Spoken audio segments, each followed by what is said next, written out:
Kanin dhibaa kanin ilaalu decimal place dha jechuudha. Waa'ee decimal place ilaalla. Decimal place refer to number of digit to right of decimal point jechuudha. Right of decimal point warra jiran jechuudha. Fakkeenyaaf 28.682 yoo jenne decimal pointii kenna garamii safarraa gara raayitii kan jiru jechuudha. Raayitii jechuun isa kana jechuudha. Raayitii leeftii jechuun isa kana leeftidha. Inni kun warra leeftii gara raayitii warra jiru jechuudha. Kana jechuun raayit saayidii warra raayit saayid poointii warra jiran jechuudha. Decimal poointii tokko jechuudha. 1/10 jennaan. Inni itti aanu kun immoo 100 jennaan. Inni itti aanu immoo 1000 jennaan jechuudha. Waa'ee kana kutaa 5 keessatti barattanii jirtu. Isa kana akka salphamatti hubachuu dandeessan abdiin qaba. A successive point of a right decimal point denominator increase by power of 10. Power of 10 dhaan increase ta'a. Then for example 0.087 is number given to 3 decimal place. 3 decimal place sadii qaba jechuudha. In 0.87 0 is first decimal place. 8 is second decimal place. 8 is second, 0 immoo first decimal place. 7 is what? Third decimal place jechuudha. Waa'ee A point or dot. Point yookiin dootiin tuni tan as keessa argamtu tun jechaadha. Maal used to what? Separate whole number from what? Fraction part of number is called decimal point jennaan. Pointiin sun decimal point jette yaamna jechuudha. Okay. Hogguu gara mirgaa deemu fi hogguu gara bitaa deemu fakkeenyaaf hogguu garana deemu ni xiqqaata jechuudha. Hogguu garana deemu akkuma beekamu larjii yoo ta'u garana yoo deemu small ta'a jechuudha. Maaltu decimal pointiin kenna? Hedduus hogguu siqu jechuudha.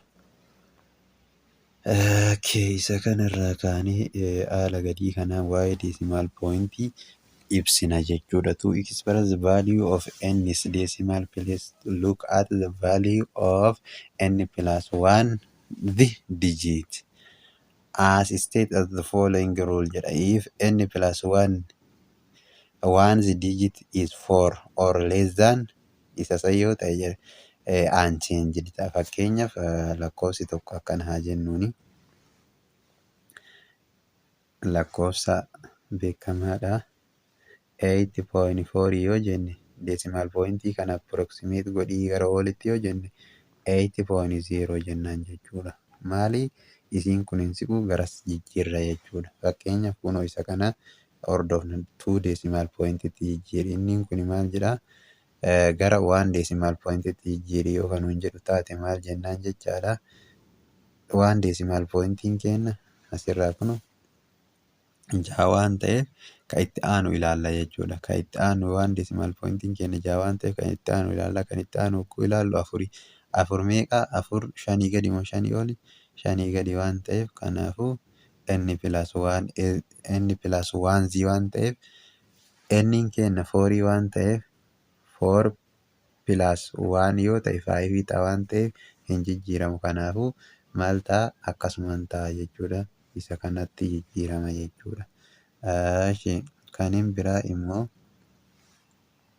if n plus 1 the digit is greater than 5 yoo ta'e fakkeenyaaf isa kanarratti 7 5 8 fakkeenyaaf garamitti raawundid godhi jedha. 1 decimal pointitti raawundi godhi jedha. Kanaafuu isa kana raawundi gaaf goonu 5 waan ta'eef 5tti aanee immoo lakkoofsi jiru waa'ee 5 fi 5tti aanee lakkoofsi jiru ni dubbanna. Kanaafuu maal goona? 5 tuni takka dabalatti gaaf kana 6 taati jechuudha. Kun haala kanaan kaayamti. Amma immoo wanti ijoon iddoo kana jira jechuudha. Wanti hedduu ijoon if decimal place removed is 5 lakkoofsi decimal placing remove ta'u 5 yoo ka ta'u taate jedha. So maal jennaan? Preceding number increase by 1 unit if it odd in the remain unchanged if even jedha. For example 7.75 kana sirriitti naa ilaala raawundi goona jechuudha. Gaafa raawundi goonu raawundi to 0.8 dha jechuudha. Kanaafuu 0.8 tti raawundi goone but 0.6.5 kana laali. Lakkoofsi remove ta'u sun murteessaa jechuudha. Lakkoofsi remove ta'u sun murteessaadha. 5 ta'eetiniin isa kana yoo ka ta'u taate lakkoofsi tun ivinii waan taateef maal goonee hin jijjiirru jechuudha. Jahaa tana iviniidha. Kanaafuu ivinii yoo taate jedha remain unchanged ta'a jecha. Ivinii yoo ta'e jechuun remain unchanged dha. 5 jirti lakkoofsi gara itti jijjiirru suni maali jaha sila ta'eef jijjiiramni homaatu hin jiru. Osoo amma asirratti kunoo ni jira jechuudha. Isa kana lakkoofsi nu jijjiiru hin kun torbaa torbaan tun odii waan taateef gara 9, 6, 3 7 taate malee 7.6 taate malee silaa hin taatu jechuudha. Maal taati? 7 taatee hafti jechuudha. 7 osoo hin taane 6 taatee hafti jechuudha. Osoo tuni 8 taate 8 taatee hafti jechuudha. Jijjiiramni hin jiru. Akka amma 6 asirratti ivinii waan taateef raawundi gaafa goonu 5tu itti aana waan ta'eef kanaafuu 7.6 taatee haftee jechuudha. 5 follows only by 0. Left digit unchanged but 5 is followed by non-zero final digit increased by what? 1 for what? Fakkeenyaaf waa'ee 5 kenna hoo yoo 0dhaan follow ta'ee yookiin 0dhaan follow hin taane waan jedhuudhaan malee akkasuma 5 kenna yoo 0 follow ta'e maal ta'a? Garanatti jijjiirama. Yookiin immoo yoo 0dhaan follow hin taane haala kanaan yoo kan hin taane ta'e maal ta'a?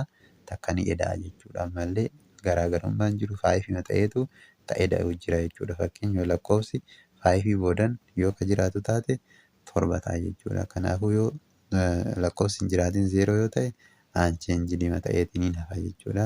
Isa kana sirriitti of eeggannoodhaan yeroo hojjettan of eeggannoo cimaadhaan hojjedhaadha isin jechuu barbaada. Kaniin biraa waa'ee significant figuriiti jechuudha. Waa'ee significant figurii fi ruulii isaaniiti jechaadha. Significant figure jechuun maal jechuu akka ta'e sirriitti beektan jedhee yaada.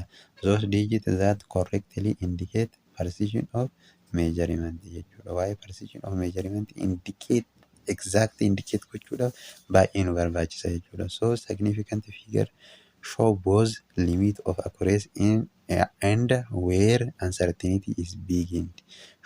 For this reason, it is important to indicate what?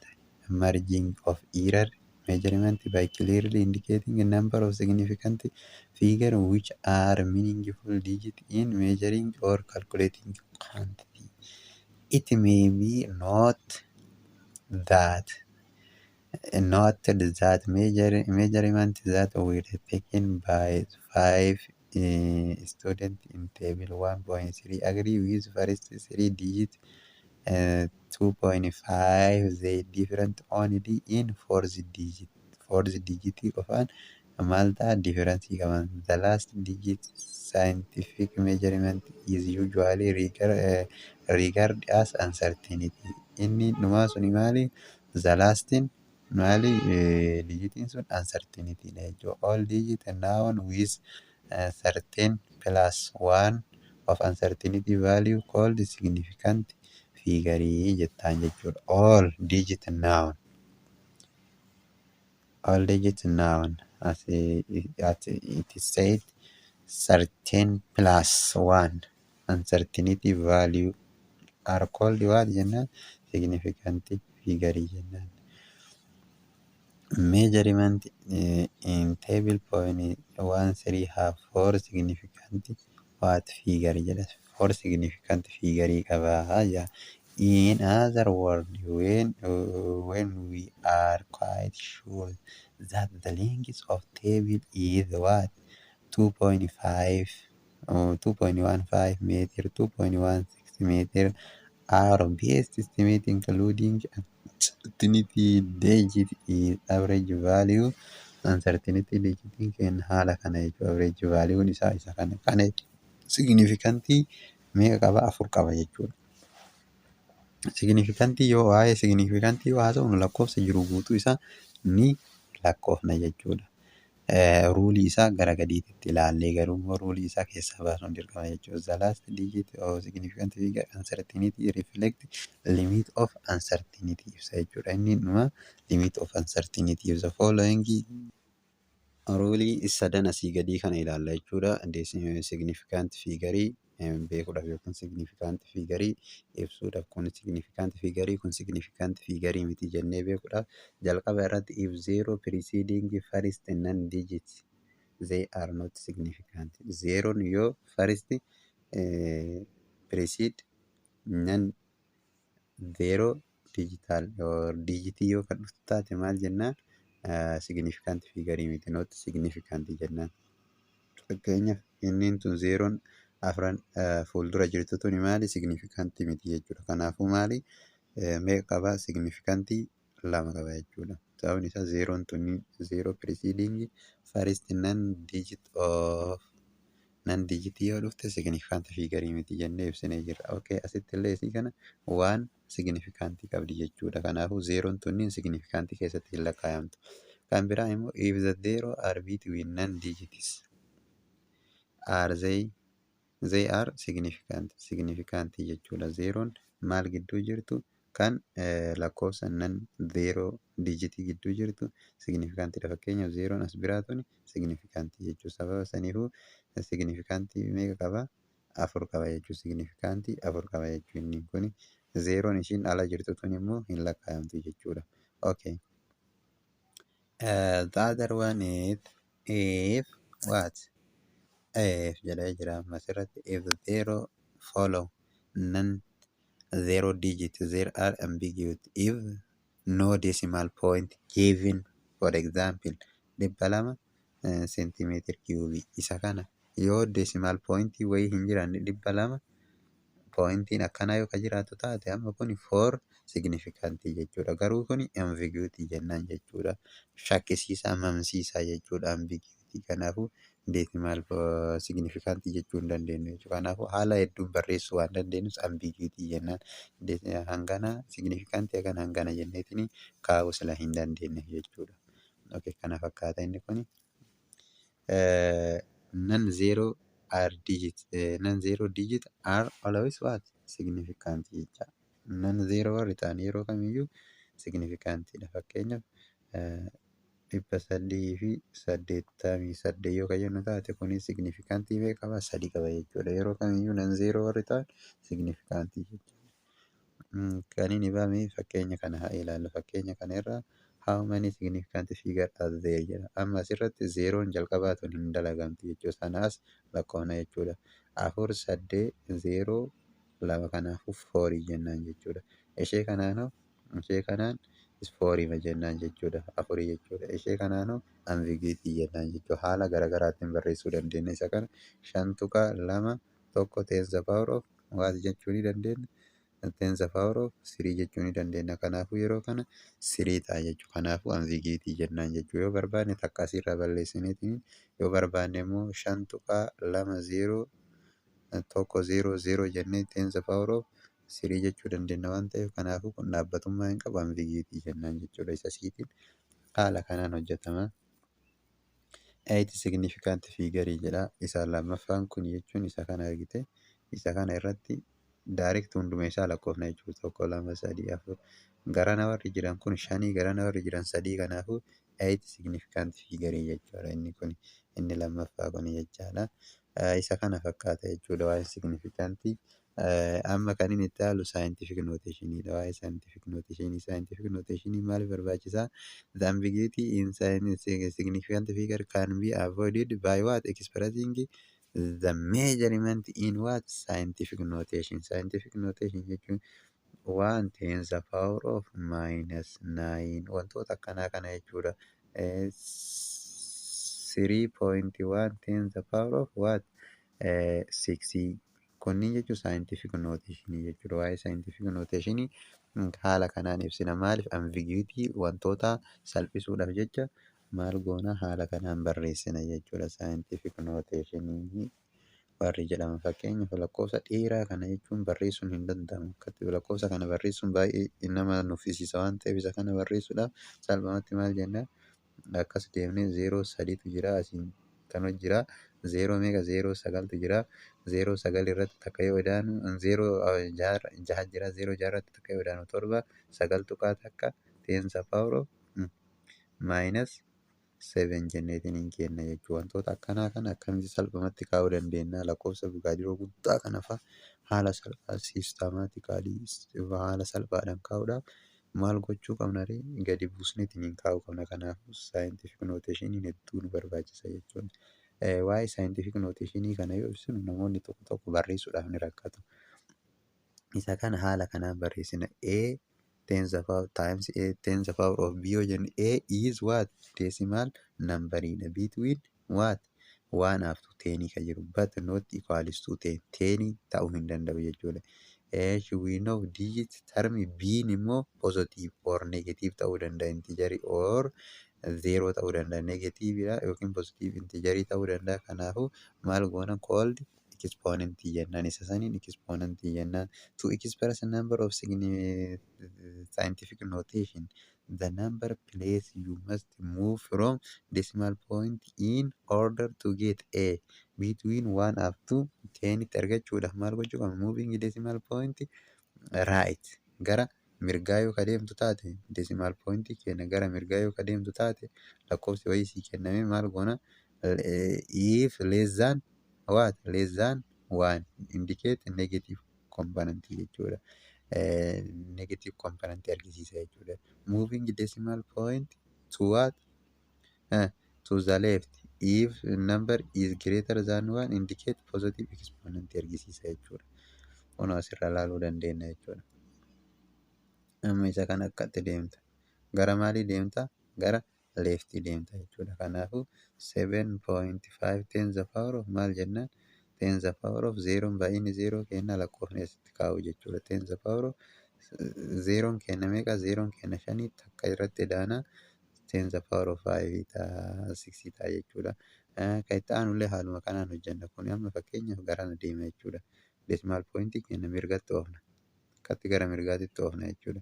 Gaaf kana 7 tuqaa 7 tens the power of minus 4 baafne jechuudha. Haal afur oofne waan ta'eef. Kana fakkaata jechuudha waa'ee signifikantii scientific notation isa kana. Kanin biraa the following rule for proper answer for what? Result subtraction addition multiplication division of numerical value. Numerical value yeroo add yookiin subtract goonu yookiin immoo multiply yookiin immoo division yoo operate goonu ruulii barbaachisu jira significant irratti jechuudha. Addition if subtractioniin answer isaa akkamitti should contain no more digit to what? Right of decimal point than any individual quantity least number of decimal point dha jechuudha. Decimal point xiqqaa qabuun kenna jechuudha. Multiplication fi division immoo maaliin kenna? Least significant figure ka qabuun kenna jechuudha. Fakkeenya kana ilaallee salphumatti nu gala jechuudha. What's the area of square? Area of square jechuun squareen tokko eriyaan isaa maali? Eriyaan square tokko 12 meter long and 4.81 meter width. Isa kana area rectangle square meteriidhaan kenna. Area jechuun area kana rectangle length times width isa waliin baay'isne kenna. Hogguu waliin baay'isnu maal goona waa'ee area irratti hogguu waliin baay'isnu jara kana lamaan waliin baay'isne least decimal point ka qabuun kenna jedha. Waa'een least significant number waa'ee baay'isuuf eda'uu irra jira division fi multiplication waan ta'eef waliin baay'isne gaaf jennu least maal? Significant figure xiqqaa qabu amma asirratti isa kana jechuudha. Kanaafuu significant figure meeqaan kenna? 3 kenna jechuudha. Yeroo waliin baay'isnu jechuun significant 3 kenna. Gaafa waliin baay'isnu meeqa ta'e? 59 tuqaa homa ta'e jechuun tuqaa 7 minaaminii ta'e 7 tuqaa shan homaa ta'ee kanaafuu torba gara signifikantii sadiitti konverti goone isa kana nuu dhufa jechuudha. Sadii hin kenna jechuudha. Yoo walitti edaan perform the following rounding of the correct number jedhe lakkoofsa kana wali edaana. Lakkoofsa kana erga wali edaanee booddee meeqan kenna signifikantii decimal point xiqqaa qabuun kenna jechuudha. Kamiin ka decimal point xiqqaa qabu isa kana jechuudha. Sababa isa xiqqaa kanaan kenna jechuudha. Yogguu walitti edaanu isa kana dhufe jechuudha. Kanaafuu decimal point numaa kam ta'uu qaba? Haala kanaan kaa'amuu qaba jechuudha. Haala kanaan kaa'amuu qaba jechuudha. Fakkii kana fakkaata. Waa'ee isaan kana lamaaniituyyuu haala kanaan yoo ibsine gahaadha jechuudha. Kaniin biraa kaniin ilaallu asirratti keemistirii as experiment saayinsii. Keemistirii akka experiment saayinsiitii fi saayintifik meetidii ilaallaa paartii itti aanu keessatti walitti deebinaa har'aaf nu gahaa baay'ee.